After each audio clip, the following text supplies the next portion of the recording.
Hello बच्चा party, welcome to this amazing platform of defence वाला। हमारा नाम है मोहित पुनिया और पुनिया जी की दुनिया में आपका स्वागत है दोस्तों। उम्मीद करते हैं कि आप लोग सब बहुत ही अच्छे होंगे और बढ़िया होंगे, व्यस्त होंगे अपनी प्रिपरेशंस में। एंड आज हम एक नया चैप्टर स्टार्ट करने जा रहे हैं क्योंकि हमारी एक क्लास कैंसिल हो गई थी। ठीक है, ट्रिग्नोमेट्री की एक क्लास बची हुई है जो हम बाद में करेंगे। एक्चुअल में क्या रीजन है उसका, वो ये है कि आपको ट्रिग्नोमेट्री की प्रैक्टिस ज्यादा करनी है, तो मैं नहीं चाहता कि एक साथ आपके ऊपर बर्डन ज्यादा हो जाए, तो इसीलिए आपको आज एक ऐसी क्लास दे रहा हूं जिसमें आपको प्रैक्टिस थोड़ी कम चाहिए। 3 से 4 सवाल हर साल पूछे जाते हैं। ठीक है, बाइनोमियल थ्योरम की बात कर रहा हूं मैं। 3 से 4 सवाल हर साल पूछे जाते हैं, 2 3 4 में वेरी करता है। तो कम टाइम में ज्यादा क्वेश्चंस कैसे सॉल्व करते हैं वो आज सीखेंगे। और हम सिलेबस को ऐसे ही प्रोसीड करेंगे कि आपके ज्यादा से ज्यादा नंबर ऑफ क्वेश्चंस जो हैं आपके वो कवर अप होते रहे। जैसे आप देख रहे हो कि हम जब से स्टार्ट हुए हैं तो आपके नंबर ऑफ क्वेश्चंस आप गिनती रखिएगा कि कितने कवर हो रहे हैं और हमें बताते रहिएगा, ठीक है ना। हाँ सर, इतने कवर हो गए हैं हमारे क्वेश्चन, बहुत बढ़िया, ठीक है सर। तो आज हम बाइनोमियल की बात करें। बाय मतलब टू, नोमियल मतलब टर्म, और थ्योरम मतलब थ्योरम। टू टर्म्स वाली थ्योरम सर, इसको तोड़ दिया है आपने, तोड़ मरोड़ दिया है, बिल्कुल हाँ, डिवाइड कर दिया। एक्चुअल में 2 टर्म्स का खेल नहीं होता है, ज्यादा टर्म्स का खेल होता है। तो वो भी सीखेंगे कैसा होता है, क्या होता है, क्या फॉर्मूलाज हैं और क्या इंपॉर्टेंट कंसेप्ट हैं। उसके बाद आज यूजुअल हम क्वेश्चंस प्रैक्टिस करेंगे। तो बाइनोमियल थ्योरम के बाद हम सीक्वेंस एंड सीरीज करने वाले हैं बच्चे। सीक्वेंस एंड सीरीज के बाद आपको बाइनोमियल और सीक्वेंस एंड सीरीज दोनों की कंबाइंड जो शीट है वो आपको मिल जाएगी आपके ऐप के ऊपर। जिसको नहीं पता ऐप पे कैसे जाना है वो प्लीज पता करें। अरे नहीं सर बता दो, ठीक है, ऐप डाउनलोड करिए, शक्ति बैच में जाइए, फ्री ऑफ कॉस्ट है। आप बाय नाउ पे क्लिक करिए, 0.0 रुपीज में आपको बैच मिलेगा और नोट्स और शीट्स वहां से आप डाउनलोड कर सकते हो। तो आइए स्टार्ट करते हैं आज बाइनोमियल थ्योरम। बाइनोमियल थ्योरम में बहुत कम सिलेबस है बच्चे, लेकिन जितना है उसके अच्छे अच्छे सवाल आपसे पूछे जा सकते हैं, तो प्लीज ध्यान से सॉल्व करिएगा। आइए समझते हैं बेटा। देखिए बाइनोमियल थ्योरम की जरूरत क्यों पड़ी वो समझना बहुत जरूरी है। देखिए ध्यान से, जैसे आपको अगर मैं बात करूं x प्लस वाई का होल स्क्वायर, ये सबको पता है sir, X square plus Y square ना लिख के मैं 2xy प्लस वाई स्क्वायर लिख दिया, है ना। ऐसे ही आपको पता है कि अगर मैं देखूं x प्लस वाई, इधर लिख देता हूं x प्लस वाई लिखूं, तो आप इसको लिख सकते हो सर ये तो x प्लस वाई ही लिखा हुआ है, बिल्कुल सही बात है। सिमिलरली x प्लस वाई का होल क्यूब, देखिए ध्यान से, आप लिखते हो बेटा x cube plus Y cube plus 3x Y into X plus Y, ऐसे लिखते हो। इसको थोड़ा सा रीअरेंज करके लिखते हैं बेटा, क्या आया, X cube plus Y square plus 3x² Y plus 3xy square, और इसको फर्दर रीअरेंज करके मैंने क्या लिखा बेटा, X cube plus 3x² Y plus 3xy square plus Y cube. ठीक है सर, ये आपने लिख तो दिया सर, कोई दिक्कत नहीं है, ये तो बेसिक चीज है सर। ये क्यों बता रहे हो, आपको बता रहा हूं कि बाइनोमियल थ्योरम की जरूरत क्यों पड़ी हमें। अगर आपको x प्लस वाई की पावर 4 लिख दिया जाए तो फिर भी आप थोड़ा बहुत टाइम लगा के इसको सॉल्व कर भी लोगे, कोई दिक्कत नहीं है। लेकिन ऐसे ही अगर हम चलते जाएं तो x प्लस वाई की पावर लेट अस अज्यूम 77 पूछ लिया, तब आप क्या करोगे, तब आप क्या करोगे, तो दिक्कत हो जाएगी सर, दिक्कत हो गई है। यहां पे देखिए एक पैटर्न फॉलो कर रहे हैं हम, यहां पे क्या पैटर्न फॉलो कर रहे हैं समझने की कोशिश करिएगा। एक्स वाई, एक्स स्क्वायर, फिर एक्स और फिर एक्स की पावर 0, और यू कैन से वाई की पावर 0, वाई की पावर 1, वाई की पावर 2। एक्स की पावर कम होती जा रही है, वाई की पावर बढ़ती जा रही है। सिमिलरली यहां पे देखिए एक्स की पावर 0, सॉरी एक्स की पावर 3, वाई की एक्स की पावर 2, एक्स की पावर 1 और एक्स की पावर 0, वाई की पावर 0, वाई की पावर 1, वाई की पावर 2 और वाई की पावर 3, ऐसे ही बढ़ती जाएगी। अगर आप इस चीज में देख रहे हो तो ये पैटर्न फॉलो हो रहा है। ऐसा ही पैटर्न यहां पर भी फॉलो होगा, यहां पर भी फॉलो होगा। लेकिन इसको सॉल्व करने के लिए सर आपको बहुत ज्यादा मल्टीप्लीकेशन करना पड़ेगा, और वो हम करना नहीं चाहते, इतना तो टाइम नहीं है। इसीलिए हम बाइनोमियल थ्योरम को पढ़ते हैं, आप समझिए। अब देखिए एक चीज और दिखाता हूं, कोफिशिएंट्स। कोफिशिएंट्स की बात करते हैं, x का कोफिशिएंट 1, y का कोफिशिएंट 1, 1 2 1 1 3 3 1। इसी चीज का एक चार्ट बनाया बेटा मैंने, यहां लिखा 1, यहां लिखा 1, इसके ऊपर एक और 1 लिख दिया अपनी मर्जी से, वो एक्चुअल में पावर 0 वाला कंसेप्ट है। ठीक है, अब देखिए ध्यान से, उसके बाद लिखे मैंने कोफिशिएंट 1 2 1 2 1। ठीक है सर, कोफिशिएंट्स की बात कर रहा हूं सर, कोफिशिएंट लिख रहा हूं, उसके बाद लिखे बेटा मैंने कोफिशिएंट 1 3 3 1। बिल्कुल सही बात है सर। अब देखिए हो क्या रहा है, मैं कर क्या रहा हूं बच्चे, हमेशा एक्सट्रीम केसेस पे तो मैं 1 लिख रहा हूं, जैसे ये 1 लिखा है, ये 1 लिखा है, ये 1 लिखा है, ये 1 लिखा है। स्टार्टिंग और एंड में हमेशा आप क्या लिख रहे हो सर, 1 लिख रहे हो और डब्बे बना रहे हो, बिल्कुल।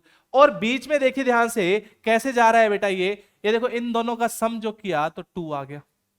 ठीक है सर, इन दोनों का सम किया तो 3 आ गया सर, इन दोनों का सम किया तो 3 आ गया।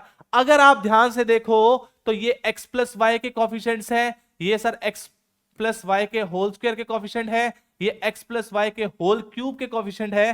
तो अगर मुझे x प्लस वाई की पावर 4 के कॉफिशिएंट लिखने थे तो आप इससे भी लिख सकते थे, एक्सट्रीम्स में 1 रखा बेटा, 1 और 3 का सम 4, 3 और 3 का सम 6, 3 और 1 का सम 4, एंड लास्ट में आपने अगेन 1 लगा दिया।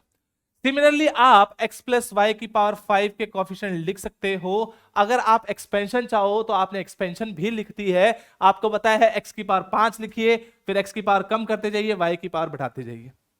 तो आप लिख सकते हो x की पावर 5 प्लस 4 x की power 4 y plus 6 x cube y square, sorry 6 ऐसे लिखोगे ना, x की पावर 4, यहां पे x क्यूब y, यहां x स्क्वायर y स्क्वायर, यहां x y क्यूब और यहां y की पावर 4, और कॉफिशिएंट मल्टीप्लाई करते जाओगे तो ये आपका एक्सपेंशन आ गया किस चीज का, x प्लस वाई की पावर 4। इस चीज को बोलते हैं बेटा पास्कल ट्रायंगल। इस चीज को क्या बोलते हैं, पास्कल ट्रायंगल।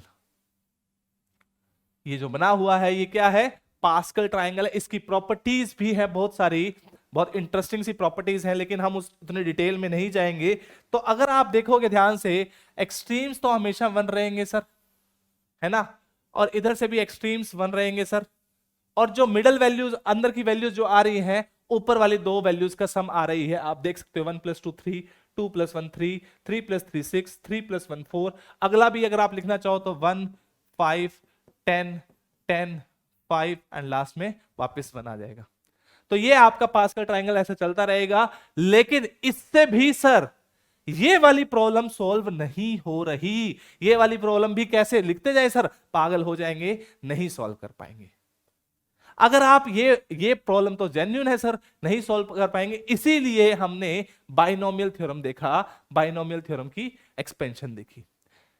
ये प्रॉब्लम सॉल्व करने के लिए ही हम बाइनोमियल थ्योरम की एक्सपेंशन देखते हैं। देखिए ध्यान से, मैथमेटिक्स में कोई भी चैप्टर आप पढ़ते हो, जैसे आप कॉम्प्लेक्स नंबर की बात करते हो, तो कॉम्प्लेक्स नंबर हम क्यों पढ़ते हैं, जैसे x² + 1 क्वाड्रेटिक पढ़ के फिर कॉम्प्लेक्स नंबर क्यों पढ़ते हैं, समझने की कोशिश करिए कि जैसे x² + 1 = 0 क्वाड्रेटिक इक्वेशन है, लेकिन रूट नहीं आ रहे हैं कोई। जो हम बात करते हैं इमेजिनरी रूट्स की, वो कहां है ही नहीं सर, दिख ही नहीं रहे। इमेजिनरी रूट्स आपने बात करके छोड़ दी, तो वो जो चीजें रह जाती हैं उसके लिए कोई एक नया चैप्टर आ जाता है, जैसे इसके लिए एक नया चैप्टर आ गया है। ठीक है, तो ऐसे ही सेम चीज अब पास्कल ट्रायंगल के लिए, पास्कल ट्रायंगल की कैपेबिलिटीज नहीं थी इसको सॉल्व करने की, सॉल्व कर भी लेते लेकिन 4-5 पेज भरने पड़ते और दिमाग खराब करना पड़ता, और एक गलती हुई तो x की पावर 77 इनफैक्ट 78 रोज लिखनी पड़ती है आपको, तो वो तो बहुत दिक्कत था। इसीलिए हमने क्या पढ़ा, बाइनोमियल थ्योरम पढ़ी। बाइनोमियल थ्योरम क्या कहती है कि कुछ नहीं सर, इनको बच्चों को पता है एनसीआर, बच्चों को पता है सर एनसीआर, बस एनसीआर की नॉलेज है बच्चों को। We are selecting R things out of N things, यही हमने एनसीआर में पढ़ा था, अगर आपको याद है, परमुटेशन कॉम्बिनेशन। हाँ सर याद है। बस इसी चीज का यूज करते हुए हमने कि बाइनोमियल थ्योरम को एक्सपेंड कर दिया कि अगर एक n पॉजिटिव इंटीजर है, ये चीज तो समझ में आ रही है कि एनसीआर लिख रहे हैं तो पॉजिटिव इंटीजर होगा ही होगा, n जो है पॉजिटिव इंटीजर होगा ही होगा। अगर ऐसा आपको पता है तो आप x + a की पावर n का एक्सपेंशन अगर लिखना चाहो तो that will be nc0 x की power n plus nc1 x की power n-1 into a। x की पावर कम हो रही है, देखिए n, n-1, n-2 and so on, और a की पावर बढ़ती जा रही है 0 1 2 and so on up to n। ये आपके पास क्या मिल गया, एक्सपेंशन मिल गई किस चीज की सर, x प्लस ए की पावर n की। अब यहां x की वैल्यू 1, a की वैल्यू x, कुछ भी हो सकता है, लेकिन आपको ये एक्सपेंशन पता है कि सर nc0 से स्टार्ट करना है, ncn तक जाना है, और x की पावर को पहली जो टर्म लिखी हुई है उसकी पावर कम करते जाना है, और a की पावर जो सेकंड टर्म है उसकी पावर बढ़ाते जाना है। यही तो आपकी बाइनोमियल थ्योरम है। अब देखिए ध्यान से सर, इसी चीज में अगर a को आप रिप्लेस कर दो -a से, तो x माइनस ए की पावर n का एक्सपेंशन आ गया। जहां जहां a लिखा होगा वहां वहां -a लिख दूंगा। यहां तो a लिखा नहीं, तो ये टर्म एज इट इज आ गई सर। यहां a लिखा है तो इसकी जगह -a आएगा, -a का मतलब साइन माइनस हो गया सर। फिर a स्क्वायर लिखा है, a स्क्वायर और -a का स्क्वायर बराबर है, a की बात है, तो फिर अगली टर्म आ गई सर। एंड सो ऑन, -1 की पावर n, अच्छा -1 की पावर n, ncn a की पावर n हो जाएगा। बिल्कुल सही बात है सर, -1 की पावर n आ जाएगा वहां पे, बिल्कुल सही बात है सर, कोई दिक्कत ही नहीं है। तो जहां जहां a है वहां वहां आपने -a से रिप्लेस कर दिया, तो आपको x माइनस a का पावर n का एक्सपेंशन भी मिल गया। अब इस चीज में इंटरेस्टिंग चीजें जो नोट करने वाली है वो देखिए ध्यान से। सबसे पहली बात क्या बात, सबसे पहली बेटा रुको, पहले तो हम कलर थोड़ा सा डिसाइड कर लें, है ना। हाँ सर, कलर निकाल लीजिए अपना, ये लो रंग। देखिए ध्यान से, ये जो चीज लिखी हुई है NC0, NC1, NC2 and so on up to NCN, ये चीज क्या कहलाती है, इनको हम बोलते हैं binomial coefficients. Make sure binomial coefficient जो होते हैं, बाइनोमियल कोएफिशिएंट का मतलब क्या हुआ, मतलब हुआ ये वाली चीज NC0, NC1, NC2, जो हम PNC में भी पढ़ते थे, हाँ वही चीज, उसको हम बाइनोमियल कोएफिशिएंट कहते हैं। They are different from coefficients, coefficient से ही इनकी वैल्यू अलग होती है। क्यों अलग होती है, आप चीज समझिए कि जैसे मैं x प्लस 2 की पावर 10 का एक्सपेंशन लिख रहा हूं, x प्लस 2 की पावर 10 का एक्सपेंशन लिख रहा हूं, तो 10c0, 10c1, 10c2 and 10c3 and so on up to 10c10, ये जो चीजें लिखी है ये तो क्या हो गए, ये हो गए बाइनोमियल कोएफिशिएंट। और अब आप लिखोगे x की पावर 10, x की पावर 9, 2 की पावर 1। तो अब देखिए ध्यान से, x की पावर 9 का जो कोएफिशिएंट होगा that will be different from binomial coefficient, तो इस चीज को हम कोएफिशिएंट बोलते हैं। जो पावर x की पावर 9 का कोएफिशिएंट अलग है और बाइनोमियल कोएफिशिएंट अलग है, ये चीज प्लीज ध्यान रखिएगा, ऐसे क्वेश्चन में कंफ्यूजन हो जाती है। तो these are known as binomial coefficients and NCR की वैल्यू तो पता ही है sir, n factorial upon r factorial into n minus r factorial. ठीक है सर, आगे बढ़ते हैं। देखिए ध्यान से, अब इसमें एक्सपेंशन में एक और चीज नोट करने वाली थी, देखिए क्या नोट करने वाली है, जनरल टर्म।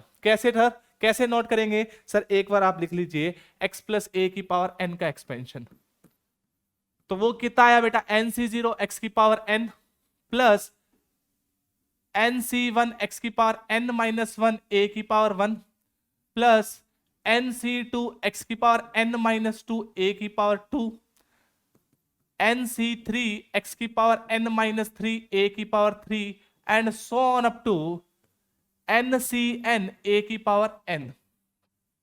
ठीक है सर, कोई दिक्कत नहीं है। इसमें जो नोट करने वाली चीज है वो क्या क्या है, देखिए अगर यहां 0 लिखा गया है, लेकिन ये कौन सी टर्म है, फर्स्ट टर्म, ये कौन सी टर्म है सर, ये second term, then you have third term, then you have fourth term. अगर आप देखोगे यहां 0 लिखा गया है, लेकिन फर्स्ट टर्म आई मतलब +1 करके टर्म आ रही है, जो यहां लिखा गया है 1 लिखा गया है तो 1 + 1 2, सेकंड टर्म आई है 2 लिखा गया मतलब ये थर्ड टर्म है, 3 लिखा गया है मतलब ये फोर्थ टर्म है, और अगर ये n लिखा गया है तो ये n+1th टर्म है, n+1th टर्म है। तो वी कैन से पहली बात तो ये कि टोटल नंबर ऑफ टर्म्स कितनी हो गई, टोटल नंबर ऑफ टर्म्स किसमें बात कर रहे हैं, इसके अंदर बात कर रहे हैं, टोटल नंबर ऑफ टर्म्स कितनी होगी बेटा, n+1 होगी, n+1 हो गई सर। ठीक है, और अगर हम जनरल टर्म की बात करें कि हर एक टर्म को किसी जनरल फॉर्मूला से रिप्रेजेंट करना है, तो जनरल टर्म सर आप ऐसे लिख सकते हो, देखिए ध्यान से, आपको 2 लिखना, यहां ये 2 लिखा हुआ है, इसका मतलब ये थर्ड टर्म है, एक आगे चल रही है, तो general term rather than writing T R, I am writing T R plus oneth term. कोई आर प्लस वनथ टर्म है, जैसे आर की वैल्यू 3 पुट करोगे तो ये फोर्थ टर्म है, और फोर्थ टर्म में क्या आएगा, NC3 आएगा, इसका मतलब यहां क्या आना चाहिए, NCR आना चाहिए सर। चेक करके देखो, यहां 3 पुट करोगे तो फोर्थ टर्म आएगी, फोर्थ टर्म मतलब ये वाली NC3, आर की वैल्यू 3 आएगी, बिल्कुल सही आ रही है सर।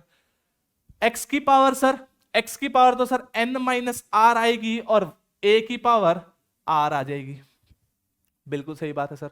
तो ये आपका जो फॉर्मूला बना, ये फॉर्मूला किस चीज का हो गया सर, ये आपके जनरल फॉर्म होगा, जनरल फॉर्मूला हो गया जनरल टर्म का, कि NCR x की power n minus R a की power r is the general term in the expansion of x plus a की power n, x plus a की power n की general term होगी। In fact general term ना बोल के r plus oneth term हो गई सर। ये कौन सी टर्म हो गई, r प्लस वनथ टर्म हो गई। जैसे आपको अगर 10th टर्म चाहिए तो आप r की वैल्यू 9 पुट कर दीजिए, तभी तो आपको 10th टर्म मिलेगी। r की वैल्यू जैसे ही 9 पुट करोगे तो 10th टर्म आ जाएगी, 10th term will be equal to NC9 x की पावर n माइनस 9 a की पावर 9। ऑब्वियसली n की वैल्यू जो होगी यहां पे 9 से बड़ी होनी चाहिए, बराबर हो सकती है। ठीक है सर, कोई दिक्कत नहीं है। यही चीजें आपको नोटिस यहां पे करवाई जा रही है कि देखिए ध्यान से, r प्लस वनथ टर्म जो होगी NCR x की power n minus R a की power r। Okay sir, general term जो होगी ये कौन सी है, let r plus oneth term be the general term. ठीक है सर, तो जनरल टर्म कौन सी हो गई बेटा, r प्लस वनथ टर्म क्या होगी, NCR x की power n minus R a की पावर r। थोड़ा सा यहां पे इसको चेंज कर लेते हैं, इन the expansion of x minus a की पावर n की बात कर रहे हैं हम, तो sir NC r plus oneth term है तो r आ गया, x की पावर n माइनस r आ गया, और माइनस a की पावर r आ जाएगा बच्चे, माइनस a की पावर r आ जाएगा, जिसको आप -1 की पावर r इंटू a की पावर r भी लिख सकते हो, तो कोई दिक्कत नहीं है। तो इसी फॉर्मूला में सिर्फ sir n minus R a की पावर r इंटू a की -1 की पावर r भी लिख सकते हो, कोई दिक्कत नहीं है। अगर आप बात करो 1 प्लस एक्स की पावर n के एक्सपेंशन में r प्लस वनथ टर्म, तो आप देखिए ध्यान से, NCR 1 की power n minus R into X की पावर r आ जाएगा, तो this will be NCR x की पावर r, 1 की पावर n माइनस आर तो हमेशा 1 हो जाएगा, तो this is absolutely correct sir. ये छोटी छोटी बातें हैं जो आपको पता होनी चाहिए। Then we can say 1 minus X की पावर n है, तो उसमें r प्लस वन टर्म क्या आएगी, -1 की पावर r NCR x की पावर r। सिंपल बात है सर, सिंपल बात है, ये चीज हम देख सकते हैं। ठीक है सर, आगे देखिए ध्यान से, कुछ प्रॉपर्टीज जो है बाइनोमियल एक्सपेंशन की वो देख लीजिए। ये अभी मैंने बता दिया, नंबर ऑफ टर्म्स कितनी होंगी, n+1 होगी, जो पावर है उससे एक ज्यादा होगी। ठीक है सर, अब sum of indices of x and a in each term is n। अगर आप ध्यान से देखते तो पता है सबको सर, वैसे तो देखिए ध्यान से, x की पावर n और a की पावर 0 है, सम कितना आया n-1 और पावर 1 n-2 और 2 n-3 और 3 n and 0 n। तो sum of the indices of x and a in the expansion of x plus a की power n is always n। ठीक है sir, the coefficient of the term equidistance, the coefficient की जगह यहां आना चाहिए binomial coefficient, the binomial coefficient of the term equidistant from the beginning and the end in the binomial expansion are equal। ऐसा क्यों हो रहा है, एक बात तो ये चीज समझिए कि x प्लस a की पावर n लिखो या आप a प्लस x की पावर n लिखो, फर्क तो नहीं होना चाहिए ना, चाहे आप x प्लस वाई का स्क्वायर लिखो चाहे y प्लस एक्स का होल स्क्वायर लिखो, बात तो एक ही है। हाँ सर, तो अगर ये फर्क नहीं है, अगर ये फर्क नहीं होना चाहिए तो फिर क्या होना चाहिए कि समझने की कोशिश करिए कि जो यहां पे फर्स्ट टर्म होगी वो यहां पे लास्ट टर्म होगी, तो दोनों बराबर होनी चाहिए। बराबर तभी होंगी जब बाइनोमियल कोफिशिएंट्स क्या है, बराबर हैं सर। बाइनोमियल कोफिशिएंट क्या है सर, बराबर है। तो वी कैन से NCR जो होता है वो NC N-R के बराबर होता है, इसलिए ऐसा हो रहा है, इसलिए ऐसा हो रहा है सर। तो यहां से हम क्या बोल सकते हैं, देखिए NCR equal to NC N-R होता है, ये आप सॉल्व करके देख सकते हो। देखो ध्यान से n factorial upon r factorial into N-R factorial, और ये कितना आएगा n factorial upon N-R factorial upon N-R factorial. तो ये दोनों चीजें जो है सेम हो गई सर, कोई दिक्कत नहीं है, बराबर है। यहां से एक अच्छा क्वेश्चन भी बनता है कि अगर NCX इक्वल टू NCY है तो दो केस हो सकते हैं। कौन कौन से केस हो सकते हैं, पहला केस तो ये कि x y के बराबर हो जाए, या फिर सर दूसरा केस क्या होता है यहां पे कि x प्लस वाई जो हो वो n के बराबर हो जाए। आप देख सकते हो r plus n minus r का सम कितना होगा, n के बराबर होगा। तो ये दो केस बहुत इंपॉर्टेंट है बेटा, कि यहां पे ये दो केस फॉलो होते हैं, और इसको इंपॉर्टेंट मानिएगा। क्लाउड, इंफॉर्मेशन क्लाउड है ये हमारा, है ना, ज्ञान का बादल।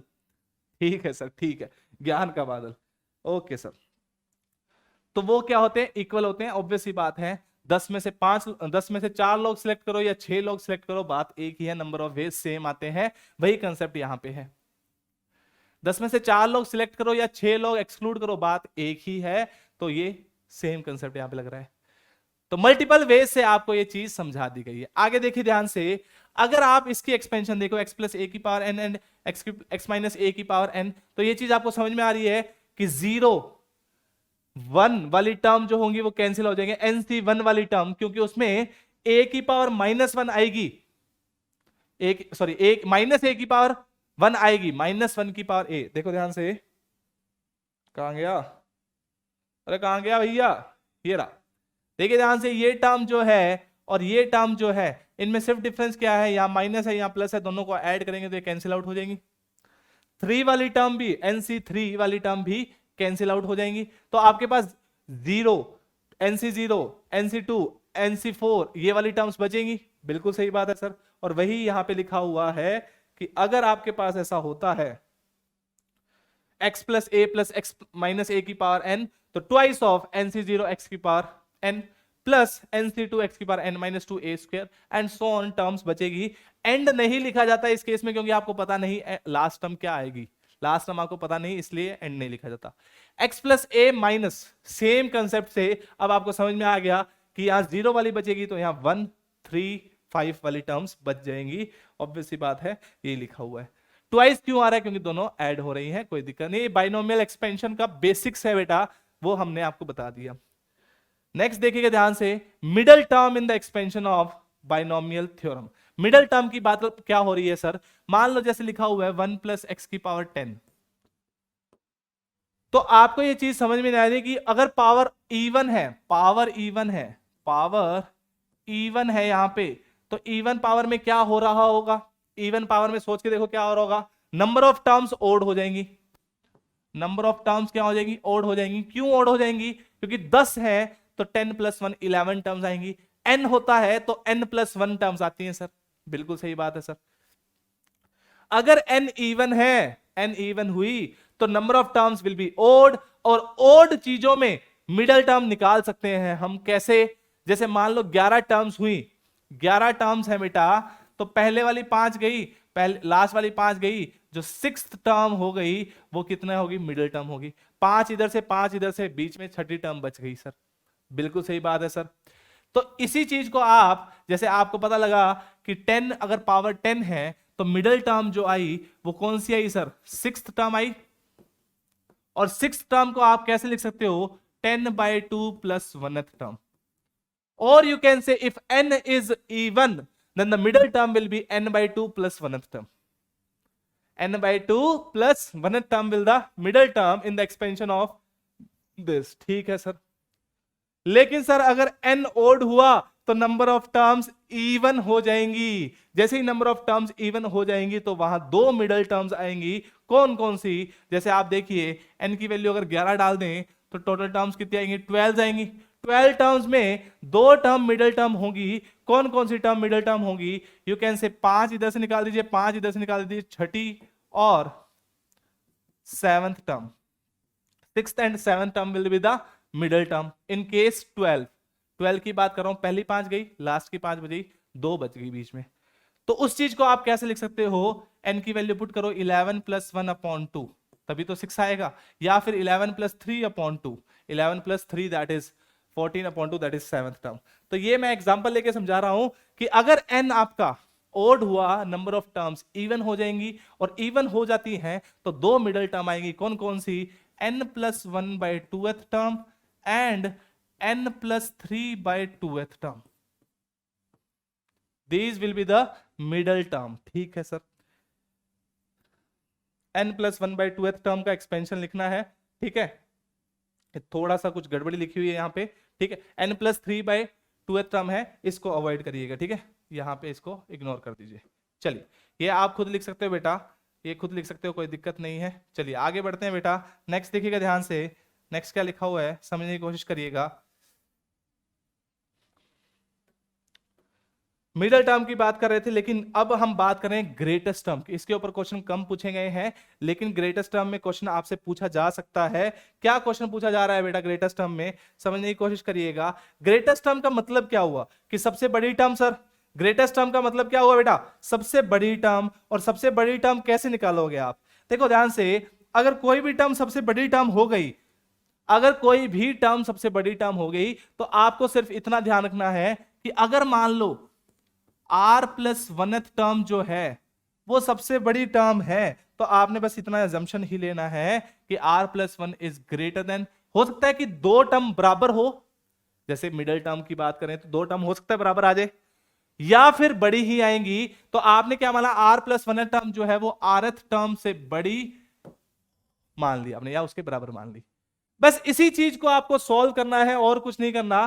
कि rth और r प्लस 1th टर्म देखा आपने, r प्लस 1th टर्म और rth टर्म का जो रेशो होगा, अगर आप देख रहे हो रेशो कितना आएगा, कहना इसे अगर इसका भी मोड ले लूं तो ये रेशो जो है वो हमेशा 1 से बड़ा आना चाहिए। इसी रेशो को, बस इतना सा खेल खेलना है आपको और कुछ नहीं समझना। ये फॉर्मूला अगर आप याद करोगे n minus R plus 1/r, तो भले ही आप याद करना चाहो तो कर सकते हो, अदरवाइज आपको ये अज्यूम करना है कि let r plus 1th term be the greatest term.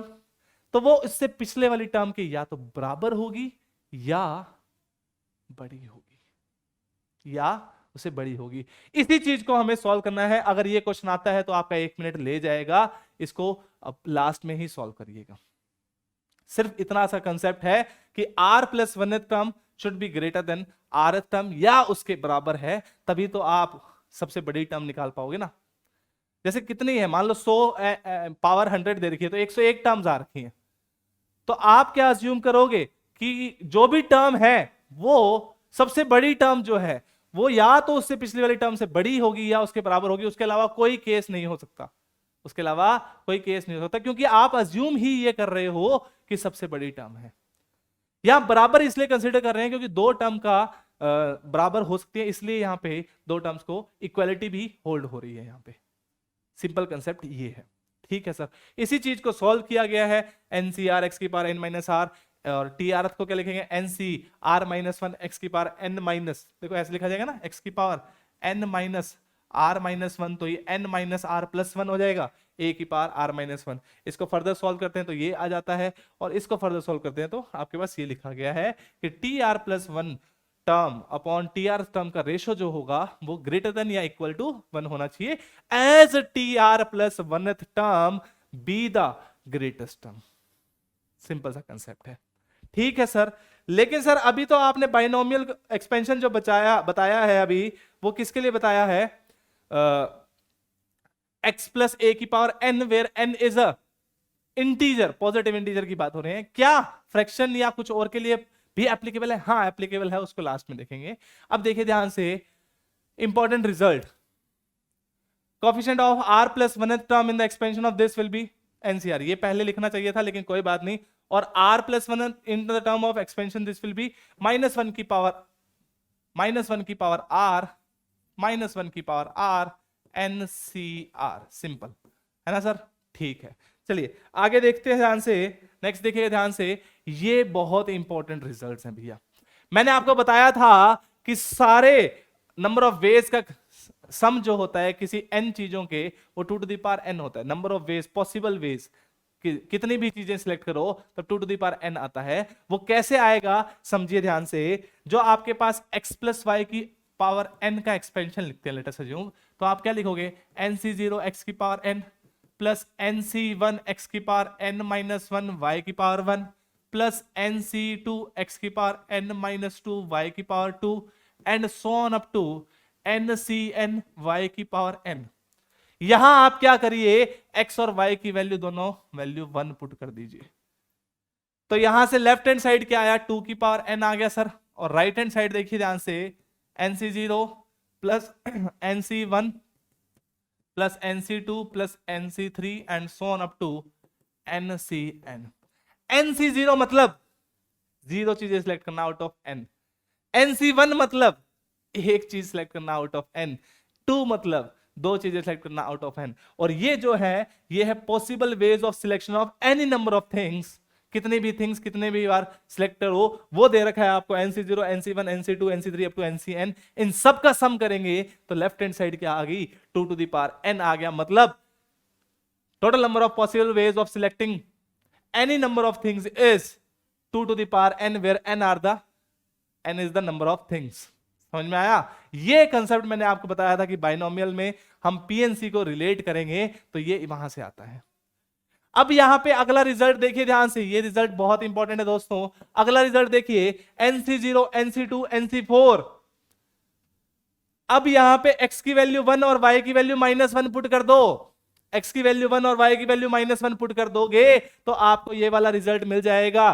क्यों सर? देखिए ध्यान से, x की वैल्यू 1 पुट करोगे तो nc0, ये इस पे तो कोई फर्क नहीं पड़ेगा, x वाली टर्म्स गायब कर दो, लेकिन y वाली टर्म्स में क्या आएगा सर, -1 आ जाएगा। तो आप ये पॉजिटिव आएगा सर, ये पॉजिटिव, ये नेगेटिव, ये पॉजिटिव, ये अगला नेगेटिव, ऐसे ही चलता रहेगा सर। बिल्कुल सही बात है। और लेफ्ट हैंड साइड 1 - 1 की पावर n 0 आ जाएगा। तो यू कैन से nc0 पॉजिटिव वाली एक साइड रख लिया आपने, nc2 nc4 nc6 ऐसी टर्म्स, और बाकी जो टर्म बची nc1 आगे nc3 आएगी बेटा, वो वाली टर्म्स को इधर ले आए तो आप बोल सकते हो nc1 nc3 और सबकी वैल्यू कितनी होगी, बराबर हो गई। किसके? nc0 nc2 nc4 के बराबर होगी, सम के। आप ऐसा समझ सकते हो कि ओड टर्म्स का कोएफिशिएंट, बाइनोमियल कोएफिशिएंट का सम इवन टर्म्स की बाइनोमियल कोएफिशिएंट के सम के बराबर आ गया, इवन टर्म्स की। ठीक है सर। अब देखिए ध्यान से, इन दोनों का सम जो होगा वो 2 टू द पावर n -1 हो जाएगा। ऐसा क्यों? देखिए ध्यान से, जो ये चीज लिखी हुई है nc0 और nc1, आप चीज समझिए कि 1 यहां 0 1 2 3 4 5 6 7 8 ऐसे लिख रहा हूं मैं। तो जो 0 की वैल्यू 1 के बराबर, 0 की वैल्यू 1 के बराबर मतलब सर nc0, अच्छा ऐसे ना समझ के आप ऐसे समझिए कि सर ये जो लिखा हुआ है 0 2 4 6 8, इनका सम 1 3 5 7 के बराबर आएगा। सबका सम बराबर है सर, बिल्कुल सही बात है। और जैसे ही सम बराबर हुआ तो एक चीज को आप 2 बार ऐड कर रहे हो, मतलब है तो अलग अलग चीज, लेकिन एक चीज को 2 अलग अलग बार ऐड कर रहे हो। या आप सर इसको ऐसे एक्सप्लेन ही कर दो, मैं नहीं चाहता था। चलो देखो, C0 C1 C2 C3 C4 and so on up to Cn तक लिखा होगा कुछ, है ना? हाँ सर। तो यहां पे sir C0 plus C2 plus C4 plus C6 की जो वैल्यू है वो एंड डॉट डॉट डॉट, वो value C1 plus C3 plus C5 plus C7 and dot dot dot के बराबर आई। तो इनमें से ये 0 2 4 6 को रिप्लेस कर दीजिए इससे, तो क्या आएगा? देखो ध्यान से, 0 2 4 6 को रिप्लेस करोगे तो C1 प्लस ये C1 प्लस C2 की जगह, मतलब आप ऐसे लिख सकते हो कि C1 plus C3 plus C5 plus dot dot dot का ट्वाइस आ गया। और इसका तो पूरा सम सर 2 की पावर n के बराबर होता है, तो ये भी 2 की पावर n ही होना चाहिए था। जैसे 2 की पावर n हुआ, ये भाई साहब 2 कहेंगे, चलो नीचे और जैसे ही नीचे गए तो टोटल पावर कितनी आ गई, 2 की पावर n-1 हो गई। तो टोटल पावर कितनी होगी, n-1। तो इसीलिए बोला जा रहा है कि C0 plus C2 plus C4 plus dot dot dot की वैल्यू जो है C1 plus C3 plus C5 plus dot dot dot is equal to 2 to the power n-1। ठीक है सर, ये बहुत इंपॉर्टेंट रिजल्ट है, डायरेक्टली क्वेश्चन पूछे जाते हैं। सिमिलरली आप देख सकते हो थर्ड रिजल्ट क्या है, NC0 minus NC1 plus NC2 plus minus NC3 and so on up to की वैल्यू 0 होगी। सब्ट्रैक्ट कर दोगे, दोनों चीजें बराबर हैं तो सब्ट्रैक्ट कर दोगे तो वैल्यू 0 आ गई। ये कहां से आया था सर, ये हमने सीखा था कहां से, rth टर्म और r प्लस 1th टर्म वाला कंसेप्ट है same, n minus R plus 1 upon r, कोई फर्क नहीं है। नेक्स्ट देखिए बहुत इंपॉर्टेंट रिजल्ट है NCR प्लस NCR माइनस 1, इसके ऊपर क्वेश्चन पूछे गए हैं, आज प्रैक्टिस भी करेंगे। NCR प्लस NCR माइनस 1 की वैल्यू n प्लस 1 CR के बराबर होती है। आप इसको चाहो तो एक्सपैंड भी करके चेक कर सकते हो, कोई प्रॉब्लम नहीं है, कोई भी प्रॉब्लम नहीं होगी, आप एक्सपैंड करके भी चेक कर सकते हो, कॉमन निकालोगे आंसर आ जाएगा। ठीक है सर, ये रिजल्ट बहुत इंपॉर्टेंट है बेटा, NCR plus NCR minus 1 is equal to n plus 1 CR, n plus 1 CR। इसके ऊपर डायरेक्ट क्वेश्चन पूछे जाते हैं, इनफैक्ट इसके 2-3 बार अप्लाई करके क्वेश्चन पूछा गया है। चलिए सर बढ़िया हुआ आपने बता दिया। ठीक है सर, आगे बढ़ते हैं। देखिए ये रिजल्ट जो बाकी हैं इनको इंपॉर्टेंस तो है, लेकिन मैं चाहूंगा कि आप इस, अगर ऐसे क्वेश्चन आते हैं, जैसे मान लो इसका कोई क्वेश्चन आता है, इसका कोई क्वेश्चन आता है, तो आपको rather than remembering these results आप ऑप्शन के थ्रू जाइएगा, आप ऑप्शन के थ्रू जाइएगा, ये गड़बड़ी लिखी है, ऑप्शन के थ्रू जाइएगा। कैसे लिखोगे, NC0 2 की पावर, अच्छा ये देखो इसमें जाओ, जैसे NC1 माइनस 2 की power n minus 2 into NC2 plus 3 into NC3। क्या हो रहा है कि कोफिशिएंट मल्टीप्लाई होता है, ये एक्चुअली मेथड ऑफ डिफरेंशिएशन और इंटीग्रेशन से आते हैं ये रिजल्ट्स, ये रिजल्ट्स इससे आते हैं।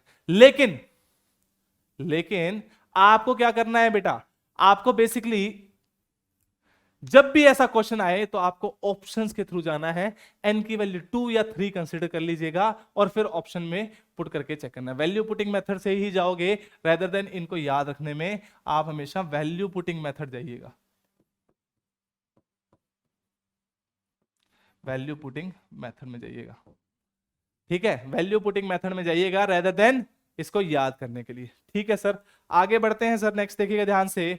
अब यह है binomial theorem for any index when n, for any index मतलब कि जब n आपका इंटीजर ना हो, पॉजिटिव इंटीजर के लिए हमने पढ़ लिया, लेकिन अगर इंटीजर ना हो, कोई अलग फ्रैक्शन वैल्यू है, या फिर आप ये समझ सकते हो नेगेटिव इंटीजर है, एन इंडेक्स की बात कर रहे हैं तो नेगेटिव इंटीजर है, तो तब हम क्या करेंगे, तब x प्लस 1 प्लस एक्स की पावर n का एक्सपेंशन कैसे होगा, आप लिख सकते हो 1 plus nx plus n into n minus 1 upon 2 factorial x square plus n into n minus 1 into n minus 2 upon 3 factorial into x cube and so on. इसकी value ऐसे निकालोगे आप। ठीक है सर, ठीक है सर, कोई दिक्कत नहीं है। जैसे अगर आपको मान लो 1 प्लस एक्स की पावर माइनस 2 की बात कर लेते हैं, चलो -2, तो आप कैसे पुट करोगे, 1 n की वैल्यू -2 तो -2x। अब देखिए -2 पुट करिए, -2 इंटू -3 हो जाएगा अपॉन 2 फैक्टोरियल, तो ये तो लिखा हुआ है सर 2 इंटू 3 अपॉन 2 फैक्टोरियल, ये कैंसिल हो गया, तो ये प्लस 3x आ गया, प्लस 3x आ गया। फिर आप सॉल्व करोगे तो ये -4x आ जाएगा, प्लस 5x अच्छा सॉरी, ये स्क्वायर आ जाएगा, फिर ये क्यूब आ जाएगा, फिर x की पावर 4 आ जाएगा, एंड सो ऑन ऐसे चलता रहेगा, सो ऑन ऐसे चलता रहेगा।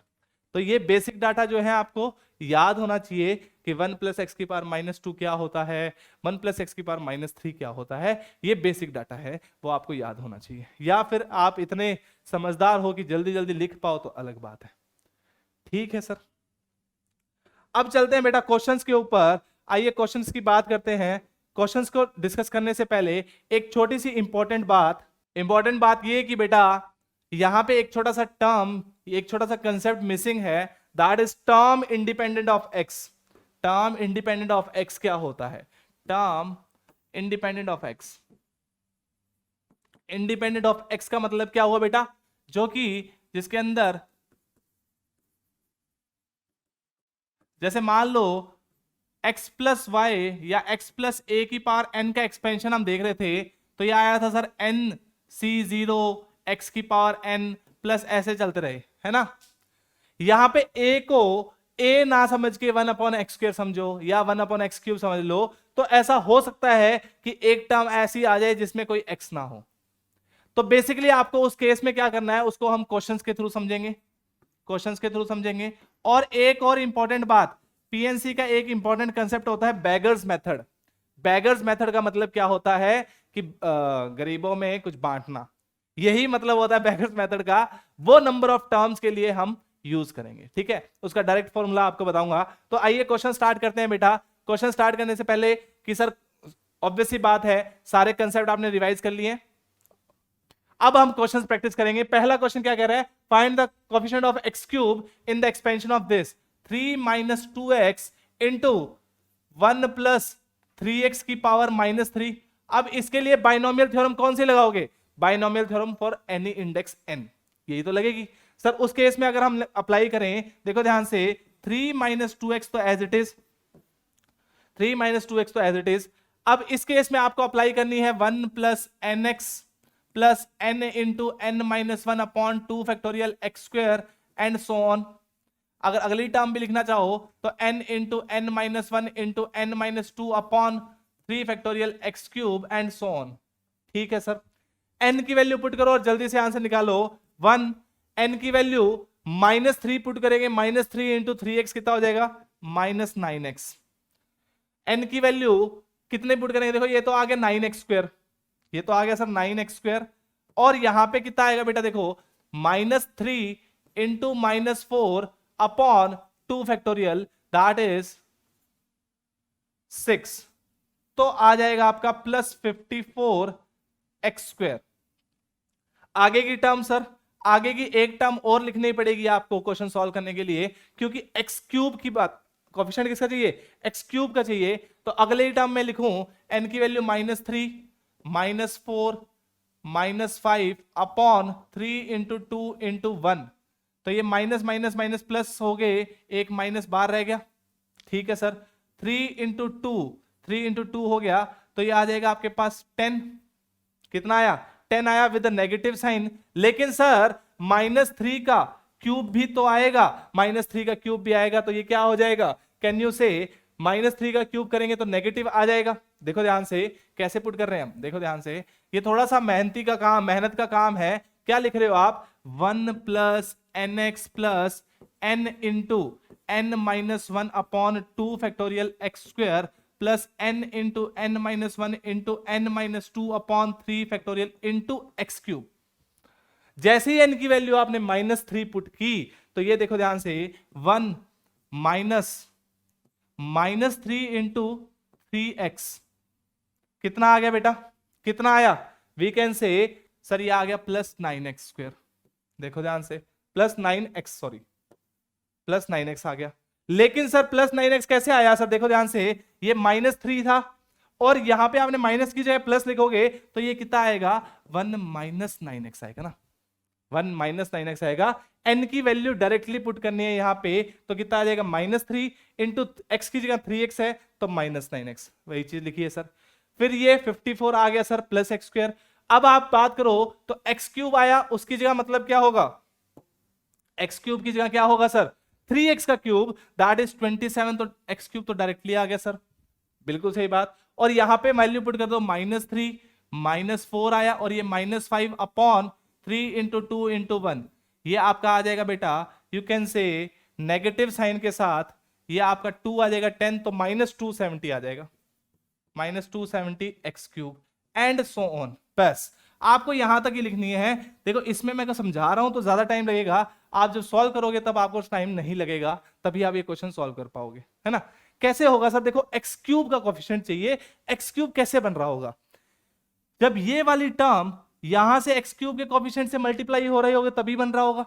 हाँ सर, तो 3 इंटू -270 -81 और एक 0 के साथ।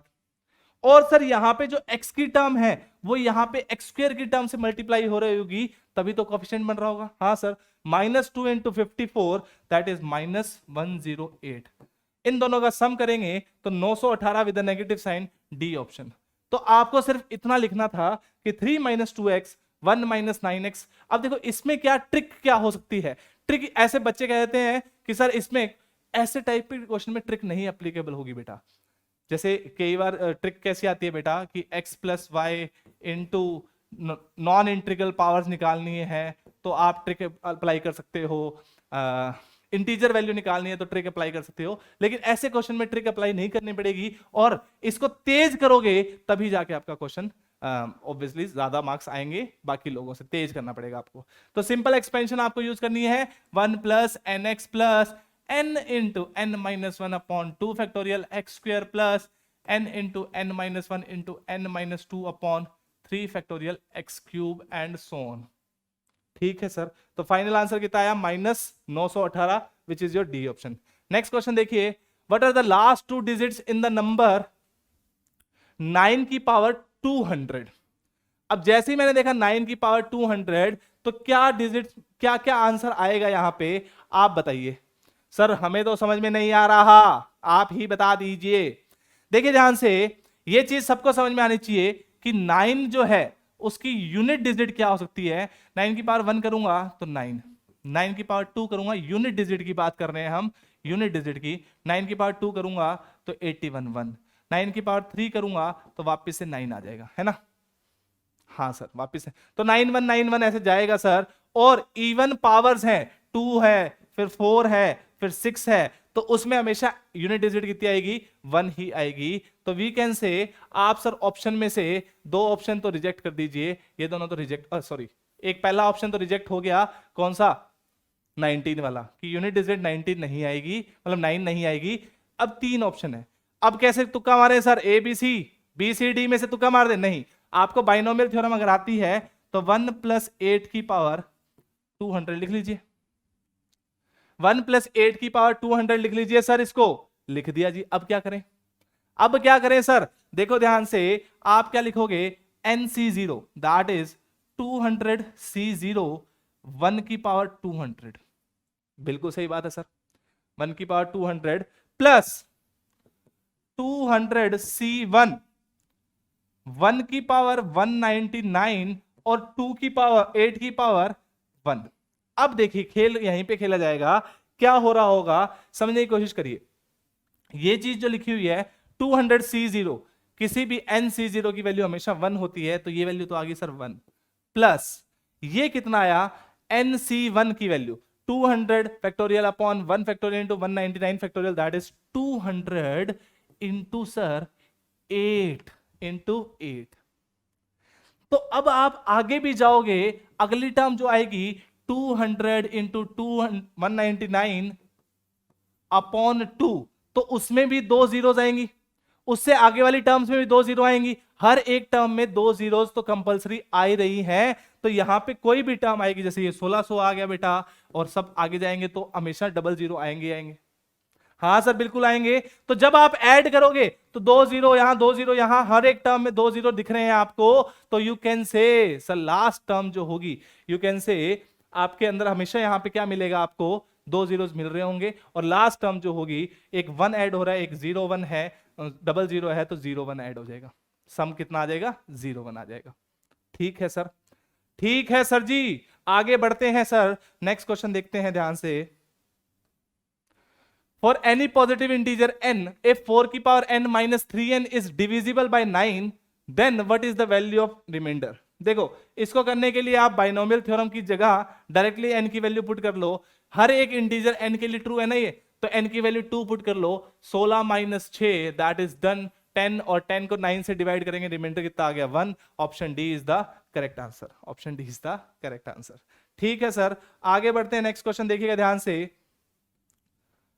ये जो क्वेश्चन था, अच्छा x की पावर 4, इफ x की power 4 occurs in the rth term of the expansion of this, then what is the value of r? यहां पे आपको क्या बोल रहा है कि अगर x की पावर 4 आ रहा है तो कौन सी टर्म या r की वैल्यू में कौन सा आएगा rth टर्म। तो हमने rth टर्म की बात की, t rth टर्म, तो टी आरथ टर्म क्या हो जाएगा बेटा, N C R minus one X की पावर 4 की power n minus R plus one into X की पावर -3 की पावर r माइनस वन। उसने बोला कि आरथ टर्म में आ रहा है, मैंने आरथ टर्म लिख दी। आरथ टर्म में कोफिशिएंट कितना आ रहा है, x की पावर 4। तो जो यहाँ पे x की पावर आ रही है उसका सम कितना होना चाहिए, 4 होना चाहिए। अगर आप ध्यान से देखोगे n की वैल्यू 15 है, पुट कर दीजिए 15 माइनस प्लस 1 इज 16, तो x की power 4 into 16 minus R plus -3 into r minus one, r minus one, बस यही आ रहा है सर, यही चीज आएगी। और इसकी वैल्यू जो होनी चाहिए वो किसकी बराबर होनी चाहिए, x की पावर 4 के बराबर होनी चाहिए। मतलब ये सम जो है वो 4 के बराबर आना चाहिए, क्वेश्चन सॉल्व हो जाएगा। देख लीजिए answer 64 minus 4r, 64 minus 4r और यहां से -3r, तो ये -7r हो गया और +3 should be equal to 4। Solve कर लेते हैं सर, ये 61 हो गया, सॉरी 67 हो गया और 4 63 is equal to 7r। r की वैल्यू कितनी आ गई, 9 आ गई सर, r की वैल्यू 9 आई, तो option C is the correct one. Simple simple. अगर आपको ये पता है कि हाँ कोफिशिएंट को इक्वेट करना है, मतलब पावर्स को इक्वेट करना है, तो वैल्यू आ जाएगी, तो क्वेश्चन इजीली सॉल्व हो जाएगा। ठीक है सर, आगे बढ़ते हैं। What is the number of terms in the expansion of this. हाँ, इसी क्वेश्चन की बात कर रहा था, इसको कहते हैं बेटा बैगर्स मेथड।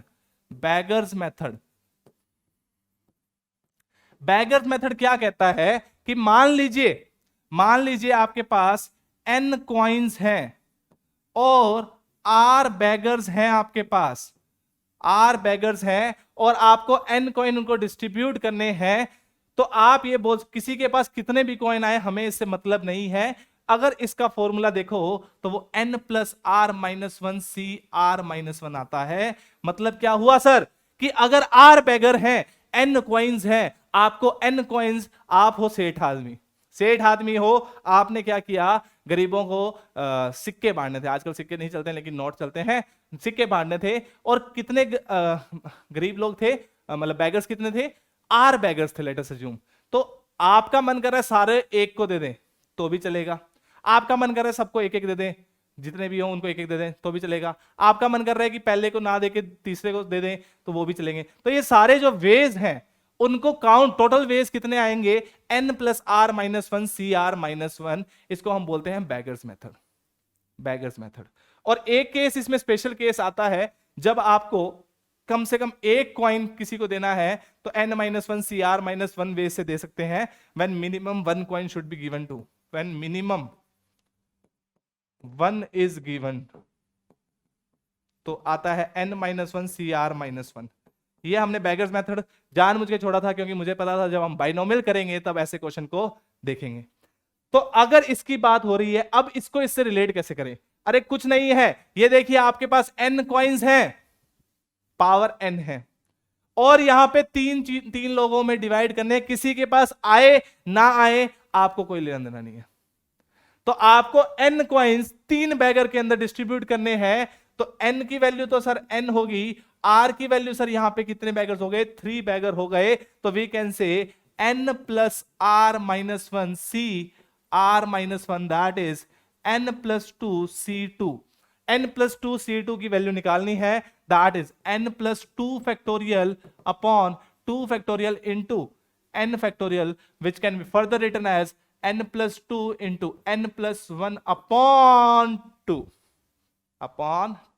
क्या कोई ऑप्शन मैच कर रहा है? हाँ सर, डी ऑप्शन मैच कर रहा है। तो वी कैन से कितनी वैल्यू आई, आंसर कितना आया सर, आंसर आया आपका n plus two into N plus one by two. आप ये चीज यहां पे भी अप्लाई कर सकते थे, देखो ध्यान से, वैसे तो इसमें अप्लाई करने की जरूरत नहीं है, x प्लस वाई की पावर n है ना। तो आप लोगों को n कॉइन्स हैं और दो बैगर्स हैं, इसमें डिस्ट्रीब्यूट करने हैं। तो आपने क्या लिखा, n plus two minus one C two minus one, इतने वेज से कर सकते हो आप। ये क्या लिखा हुआ है सर, ये लिखा हुआ है n प्लस वन सी वन, और n प्लस वन सी वन की वैल्यू कितनी आती है sir, n plus one factorial upon one factorial into upon n factorial, that is n plus one. इसका मतलब क्या हुआ, n प्लस वन तरीके हैं आपके पास और अगर आप यहां से रिलेट कर रहे हो तो इसका मतलब आपके पास n+1 डिफरेंट टर्म्स मिलेंगी, n+1 डिफरेंट टर्म्स मिल जाएंगी सर आपको। और ये तो आपको पता ही था सर कि x+y⁴n में n+1 टर्म्स होती हैं। तो इसीलिए ये जो क्वेश्चन किया था ये बहुत इंपॉर्टेंट है बेटा, कि आपको जो मिलेगा answer, there are n coins and 3 beggars में डिस्ट्रीब्यूट करना है और क्वेश्चन सॉल्व हो जाएगा। आगे बढ़िए बेटा, नेक्स्ट क्वेश्चन देखिए ध्यान से। Coefficient of x⁴ in the expansion of this. तो देखिए ध्यान से क्या लिखा हुआ है बेटा, 1 - x⁴ इंटू 1 + x⁻²। बस ये लिखा हुआ है और आपको कोएफिशिएंट निकालना है।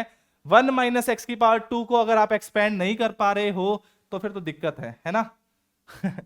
सर ये तो आता है सर, a - b का whole square, a² + b² - 2ab। और अगर 1 + x⁻² की एक्सपेंशन की बात करें तो सर आपने हमें ये लिखवा के दिया था अभी, देखो काम बताया था, ये रहा 1 - 2x + 3x² - 4x³ and so on. तो देखिए ध्यान से, अरे 1 - 2x + 3x² and so on. तो अगर हम क्वेश्चन पे आते हैं हमारे, तो आप इसको एक्सपैंड कर सकते हो। क्या लिखोगे यहां पे, 1 - 2x + 3x² - 4x³ + 5x⁴ and so on, minus sign के साथ, है ना। हाँ सर बिल्कुल सही बात है। अब आपको चाहिए कोएफिशिएंट ऑफ x⁴। x⁴ कैसे बनेगा बेटा, जब 1 x⁴ से मल्टीप्लाई हो तो कोएफिशिएंट आ गया 5। जब -2x x⁴ x³ से मल्टीप्लाई हो, यहां -4 है यहां -2 है, मल्टीप्लाई होगा तो कोएफिशिएंट आ जाएगा 8। और जब x² का x² जब x² से मल्टीप्लाई होगा तो x⁴ बनेगा तो +3 आ जाएगा। यहां 3 है यहां 1 है तो मल्टीप्लाई किया तो 3 आ गया। 5 + 3 8 + 8 16 आंसर हो गया। That is 16 is the correct answer. Your answer will be 16। Simple, हाँ सर सिंपल। नेक्स्ट देखिएगा ध्यान से, middle term in the expansion of this power 8 है, तो आपको ये चीज समझ में आनी चाहिए कि जो टोटल नंबर ऑफ टर्म्स है 9 हो जाएंगी। 9 टर्म्स हैं तो मिडल टर्म कौन सी होंगी, 5th टर्म होगी। और you can say sir n/2 + 1th term is the middle term. और you can say sir n की वैल्यू 8 पुट करी तो t 5th will be the middle term. और 5th टर्म कितनी होगी, 8c4, एक कम होती है 1⁴ इंटू -x/2 की पावर 4। ठीक है सर, बस वैल्यू से सॉल्व करनी है। 8 × 7 × 6 × 5 अपॉन 4 × 3 × 2 × 1 इंटू 1/2 की पावर 4 लिख दूं क्या। हाँ सर एक ही बात है, कोएफिशिएंट मिडिल टर्म, अच्छा x की पावर 4 लिखनी है। अच्छा आप देखो ये तो दोनों गए, सिर्फ यही आंसर हो सकता था, ये आंसर हो सकता था, है ना। हाँ सर x की पावर 4 बन रहा है, यहाँ पे x की पावर 4 लिख दीजिए। बस ये चेक कर लीजिए क्योंकि नन ऑफ दिस का ऑप्शन था, इसीलिए आप ये चेक करना पड़ रहा है। तो देखिए ध्यान से, 4 ये तो गया 1 टाइम, 2 टाइम गया, और 2 1 टाइम, ये 3 टाइम गया। तो अपॉन 8 भी आ रहा है सर, 7 5 35 35 भी आ रहा है सर। तो बिल्कुल सही है, A option is the correct one. A option is the correct one. चलिए सर नेक्स्ट क्वेश्चन देखिए ध्यान से, what is the ratio of the coefficient of x⁻15 to the term independent of x। x⁻15 वाला एक तो term चाहिए और एक टर्म इंडिपेंडेंट ऑफ x चाहिए, और उन दोनों का रेशियो चाहिए। तो आपको ये क्वेश्चन थोड़ा सॉल्व करना पड़ेगा। कैसे सॉल्व करोगे, एक तो निकालिए आप जिसमें 15 पावर हो। 15 पावर कैसे निकालोगे, देखिए ध्यान से, n की वैल्यू कितनी है 15, CR x² की पावर 15 - r इंटू 2/x की पावर r, है ना सर। हाँ बिल्कुल सही है। यहां पे r की वैल्यू चेक करनी है तो क्या ना, इसे x की पावर लिखा हुआ है 30 - 2r, और ये लिखा हुआ है -r। तो यहां से this should be equal to x की पावर 15। तो यहां से 30 - 3r should be equal to 15। तो 3r should be equal to 15। r की वैल्यू कितनी आ गई, 5 आ गई। r की वैल्यू कितनी आ गई, 5 आ गई। 5 पुट करते हैं सर, 15c5 इंटू, डायरेक्टली लिख दो x की पावर 15। हाँ सर x की पावर 15 इंटू 2 की पावर कितना आ जाएगा, 5 आ जाएगा, 2 की पावर 5, बस और कुछ नहीं आएगा यहाँ। बिल्कुल सही है सर, कोई दिक्कत नहीं है, बिल्कुल। और अब टर्म इंडिपेंडेंट ऑफ एक्स की बात करें तो ये किसके बराबर हो जाएगा, लेफ्ट हैंड साइड सॉल्व कर लीजिए, इसी को बार बार लिखने की क्या जरूरत है, एक्स की पावर 0 आ जाएगा। तो यहां से आर की वैल्यू कहना इससे 10 आ जाएगी सर, आर की वैल्यू कितनी आ गई, 10 आ जाएगी। कैसे सर, 30 माइनस 3r की वैल्यू 0 के बराबर, आर की वैल्यू 10, आर की वैल्यू 10 तो इसमें पुट कर दीजिए 15c10, x की पावर तो 0 आ गया, 2 की पावर 10 आ गया सर, और x की पावर 0 आ गया। तो कोफिशिएंट रेशियो पूछा है तो इसका तो कोई मतलब नहीं है सर, ये इससे कैंसिल हो गया, 15c5 equal to 15c10, answer क्या बचा 1/2 की पावर 5, 2 की पावर 5 कितना होता है 32, तो 1/32 is the answer, B option is the correct one, simple. चलिए सर नेक्स्ट क्वेश्चन देखते हैं जल्दी से, नेक्स्ट क्वेश्चन देखिए ध्यान से, in the expansion of this 1 plus x की power n, what is the sum of even binomial coefficients. तो मैंने ये आपको बताया था इवन बाइनोमियल कोफिशिएंट्स की बात कर रहे हो तो ये इवन और ऑड के सम बराबर होते हैं और वो 2 टू द पावर n-1 के बराबर होता है। अगर आपको ये नहीं पता तो फिर दिक्कत हो जाएगी। नेक्स्ट देखिए ध्यान से, ये क्वेश्चन बहुत प्यारा है, ये बहुत प्यारा क्वेश्चन है, इसका आंसर आप खुद निकालोगे, ये होमवर्क क्वेश्चन है, अच्छा सवाल है, एक बार थोड़ा सा दिमाग लगाइएगा, अदरवाइज हम नेक्स्ट क्लास में इसको कवर कर लेंगे। x की पावर 99 की बात कर रहा है, आप x की पावर 99 ना निकाल के कुछ और निकालिएगा तभी मजा आएगा, तो इसका आंसर खुद बताइएगा। मजेदार सवाल है इसलिए आपको होमवर्क दे रहा हूं। नेक्स्ट देखिए ध्यान से, what is the value of, ये लिखा हुआ है बेटा 7c0, मैंने आपको बताया था कि कोफिशिएंट बाइनोमियल कोफिशिएंट को एनसीआर को आप ऐसे भी लिख सकते हो 7c0 plus 7c1, 7c0 plus 7c1। अगर आपको याद हो हमने एक फॉर्मूला किया था, कौन सा sir, NCR plus NCR minus 1 is equal to n plus 1 CR। कहां किया सर, झूठ बोल रहे हो आप, अरे नहीं दोस्त, अरे नहीं, ये देखो ध्यान से, ये देखो ध्यान से, कहां गया भाई, ये रहा, NCR plus NCR minus 1 equal to n plus 1 CR। एक चीज ध्यान रखनी है आपको, अच्छा हाँ, जो r में और r माइनस 2 नीचे की साइड जो लिखा हो उसमें जो बड़ा होगा वो यहां आएगा, और जो n तो सेम है तो n प्लस 1 करना है, सिंपल सी बात है, ऐसे याद रख सकते हो आप कि r और r माइनस 1 है तो r आएगा, r और r प्लस 1 है तो r प्लस 1 आएगा, है ना, ठीक है सर। तो सर यही बात हो रही है यहाँ पे, NC0 और NC1, तो कौन सा क्या आंसर आएगा इसका सर, इसका आंसर आ जाएगा सर 8C1, 8C1 कैसे सर, n की value NCR plus NCR minus 1, r की वैल्यू अगर 1 पुट करोगे तो ये सेटिस्फाई हो रहा है, that will be equal to n plus 1 CR, तो 8C1 आ गया, ये लिखा हुआ है सर 8C1। अगला देखो ध्यान से, क्या लिखा हुआ बेटा 7C1 प्लस 7C2, तो क्या लिख दूं इसको 8C2 लिख दूं क्या, हाँ सर, तो ये 8C2 आ गया अगला term, 8C2 plus and so on चलता रहेगा आपका, कहां तक सर, देखिए ध्यान से 7C6 प्लस 7C7, तो ये कह सकते 8C7 के बराबर हो जाएगा सर, ये 8C7 के बराबर। तो देखो ये दिमाग आपको लगाना पड़ेगा 8C7। अब ये मत करने लग जाना कि इन दोनों में अप्लाई करें और फिर सॉल्व करोगे, नहीं नहीं नहीं, आपको ये चीज ध्यान रखनी है कि अगर सर यहां पे 8C0 होता और यहां 8C8 होता तो इसका सम 2 की पावर 8 आ जाता, सम ऑफ ऑल बाइनोमियल कोएफिशिएंट, लेकिन वो है नहीं सर, तो आप लेफ्ट हैंड साइड जो है वो सब्ट्रैक्ट कर दीजिए सर, लेफ्ट हैंड साइड जो जाएंगे ये जो चीज चली जाएंगी लेफ्ट हैंड साइड, तो ये क्या आ जाएगा 8C0 और minus 8C8।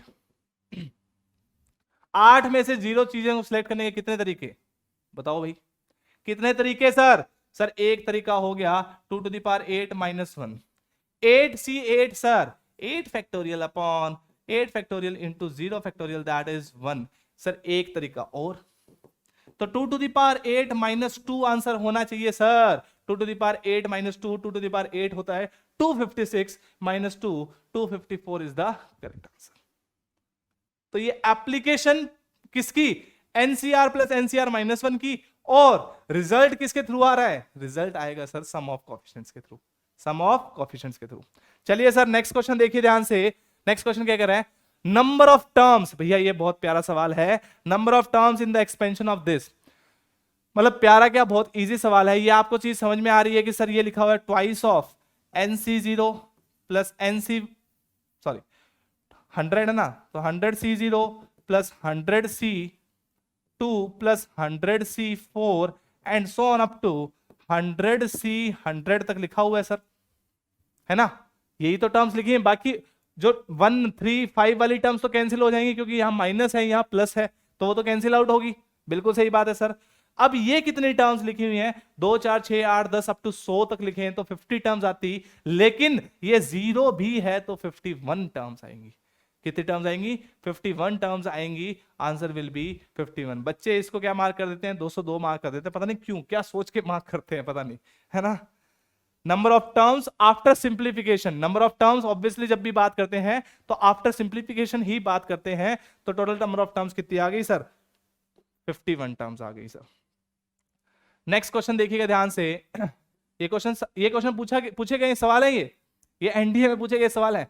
n belongs to natural number, जैसे ही दिखा n belongs to natural number, n की याद आती है 1 पुट कर दो, is divisible by which of the following, अच्छा तो n की वैल्यू 1 पुट कर दो, जैसे ही 1 पुट की तो 121 माइनस 25 प्लस 1900 माइनस ऑफ -4, तो ये आ गया +4 हो गया बेटा, 125 हो गया, ये 100 हो गया, प्लस 1900 2000 से डिविजिबल होगा तो 2000 विल बी योर आंसर। कितने सेकंड्स लगे आपको, कितने सेकंड्स लगे, ठीक है सर। मैं जानबूझ के आपको ना वो देखो जैसे ना आप तो इंटरनेट की दुनिया के हो, आप सर्च कर सकते हो रैंक ऑफ अ वर्ड निकालना, जो हम पीएनसी में पढ़ते हैं ना, रैंक ऑफ अ वर्ड निकालो। बहुत सारे लोग बताते भी हैं कि रैंक ऑफ वर्ड ऐसे निकाल लो, हाँ आप निकाल लो, कोई दिक्कत नहीं है, लेकिन अगर आपको कंसेप्ट पता नहीं है तो आप डूबने वाले हो। कैसे, आप रैंक ऑफ द वर्ड का शॉर्टकट ले जाते हो, शॉर्टकट दे दो सर हमें, शॉर्टकट ले लिया आपने, ठीक है भैया कोई दिक्कत नहीं, जहां ट्रिक्स एप्लीकेबल होती है वहां मैं बताता भी हूं, लेकिन यहां रैंक ऑफ द वर्ड जैसे मान लो ट्रिक बता दी आपको, शॉर्टकट मेरे को भी आती है, मैं बता देता, लेकिन क्या फायदा होता अगर आपसे बोल देता कि then find then this is the word, तो इसका नंबर बताओ। आपको रैंक ऑफ द वर्ड निकालना आता है कि हाँ मोहित की रैंक निकालनी है तो निकाल देते हैं, लेकिन अगर आपसे वो पूछ लेता कि 60वां नंबर कौन सा होगा, तो आप हाथ खड़े करके चलो आगे चलो, ऐसे चलोगे। इससे अच्छा है कि एटलीस्ट कंसेप्ट तो पता हो ना आपको, तो आप सॉल्व तो कर पाओ। ठीक है सर, ठीक है। नेक्स्ट देखिएगा ध्यान से, अगला क्वेश्चन सेम क्वेश्चन है बेटा, कैसा जो अभी हमने किया था, देखिए ध्यान से, number of non zero terms, obviously बात है नॉन जीरो टर्म्स आएगी, 1 प्लस, देखो यहां 11 टर्म्स 11 वैल्यू है, ठीक है, पावर कितनी है 11 पावर है, तो 12 टर्म्स यहां आएंगी और 12 टर्म्स यहां आएंगी, कोई दिक्कत नहीं है सर। अब देखिए ध्यान से, इस 12 टर्म्स में से 6 पॉजिटिव 6 नेगेटिव हो जाएगी, और यहां पर सॉरी यहां तो पूरी 12 पॉजिटिव हो जाएगी ना, हाँ यहां 12 पॉजिटिव हो जाएंगी, यहां 6 पॉजिटिव और 6 नेगेटिव हो जाएंगी, तो जो नेगेटिव वाली टर्म्स है वो इसके कॉरस्पॉन्डिंग कैंसिल आउट हो जाएंगी, और ये पॉजिटिव वाली टर्म्स इस पॉजिटिव वाली टर्म्स में जुड़ जाएंगी, तो आंसर कितना आ जाएगा, 6 टर्म्स आ जाएंगी।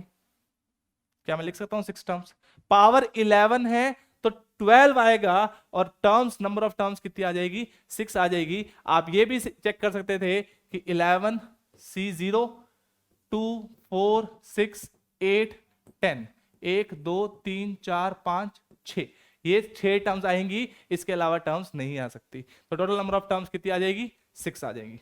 ठीक है सर, आगे बढ़ो सर, नेक्स्ट क्वेश्चन देखिए ध्यान से, सर ये दे रखा है next question, NCR plus twice of, देखो ध्यान से, NCR plus twice of NCR -1 plus NCR -2 की वैल्यू किसके बराबर है, ये पूछा गया। या तो एन और आर की वैल्यू अज्यूम करके पुट कर दो, लेकिन रेदर देन डूइंग दिस ये ज्यादा इजी हो जाएगा अगर आप NCR plus NCR -1 plus NCR -1 plus NCR -2 लिख लो इसको, तो काम ही खत्म हो गया। कैसे सर, एनसीआर प्लस एनसीआर -1 की वैल्यू किसके बराबर है सर, कैन आई से n+1 CR के बराबर, हाँ सर, और यहां से दोनों से देखें तो ये NCR -1 NCR -2, तो n+1 CR -1, बिल्कुल सही बात है सर। आर और R minus one, N plus one N plus one है, दोनों का सम कितना हो गया sir, N plus one C R, बड़े वाली वैल्यू होती है वो लिख देते हैं, तो n plus two C r आएगा sir, that is n plus two C r, n plus one C r, n plus minus plus, तो डी ऑप्शन आ गया सर आपका n plus two C r. हाँ बेटा हाँ बिल्कुल सही, n plus two C r is the correct answer. Next देखिएगा ध्यान से, what is the coefficient of middle term in the expansion of 1 plus 2 plus 3x की power 4 middle term, total number of terms 5 है, तीसरी term निकालनी है, you can से third term t3 निकालनी है आपको, तो t3 कितना होगा 4c2 2 की पावर 2 इंटू 3 की पावर 2, बस खत्म हो गया सवाल, सवाल ही खत्म हो गया सर।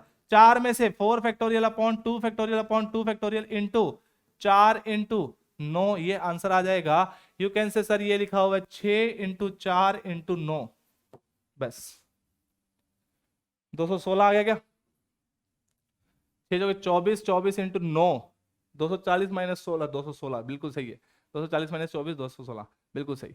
इतना सा आपको करना है और कुछ नहीं करना, क्वेश्चन सॉल्व हो गया। ठीक है सर, आप कहते हो तो मान लेते हैं, हाँ मानना ही पड़ेगा।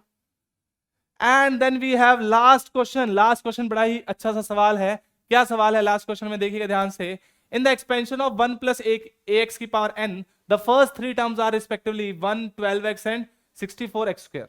ठीक है, तो अगर आप इसमें फर्स्ट टर्म देखो, फर्स्ट टर्म क्या आएगी, अच्छा इसमें n की वैल्यू कुछ नहीं दे रही, तो आप इसको ऐसे लिख दीजिए 1 plus N A X plus N into N minus one upon 2 factorial into A X का स्क्वायर, है ना, यही तो है फर्स्ट 3 टर्म्स। तो 1 तो 1 के बराबर हो गया सर, 12x, तो यहां से एन ए एक्स की वैल्यू कितनी आ गई 12 आ गई सर, और दूसरा क्या है n into N minus one upon 2 A square X square की वैल्यू किसके बराबर आ गई 64x स्क्वायर, एक्स स्क्वायर से एक्स स्क्वायर कैंसिल हो गया, इसे 12x आई थी ना, 12x से x कैंसिल हो गया। तो यहां से सर देखिए ध्यान से, ये आपको क्या निकालनी है, what is n equal to ना, तो a को रिप्लेस करना है, a कितना है बेटा यहां से 12/n है, और a की वैल्यू यहां पुट करनी है, आंसर आ जाएगा that is n into N minus one upon 2 into a square मतलब 12 square upon n square should be equal to 64।